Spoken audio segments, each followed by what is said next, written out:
আলহামদুলিল্লাহ, মানবতার আহার কর্মসূচির ধারাবাহিকতায় আজ আমরা পৌঁছে গিয়েছি আরেকটি মাদ্রাসায়, যেখানে ছোট্ট ছোট্ট শিক্ষার্থীদের জন্য আয়োজন করা হয়েছে এক আনন্দঘন মুহূর্ত। প্রত্যন্ত এই অঞ্চলের মাদ্রাসাটিতে এতিম ও দরিদ্র শিক্ষার্থীরা নিয়মিত দ্বীনি শিক্ষা অর্জন করছে। তাদের মুখে একটুখানি স্বস্তি আনতেই এই ক্ষুদ্র প্রচেষ্টা।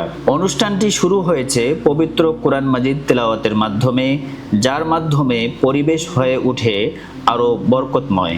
শুরু থেকেই ছিল আন্তরিক প্রস্তুতি।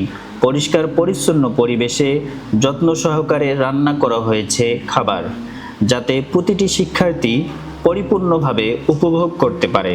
আজকের আয়োজনে ছিল গরুর গোশত, সাদা ভাত, মুরগির গোশত দিয়ে ডাল, সালাদ এবং খাবার শেষে মিষ্টি দই। খাবার পরিবেশনের আগে সবাই একসাথে দোয়া করেছে আল্লাহ তাআলা যেন এই আয়োজনকে কবুল করেন এবং সংশ্লিষ্ট সবাইকে উত্তম প্রতিদান দান করেন। এরপর শিক্ষার্থীরা তৃপ্তি সহকারে খাবার গ্রহণ করেছে।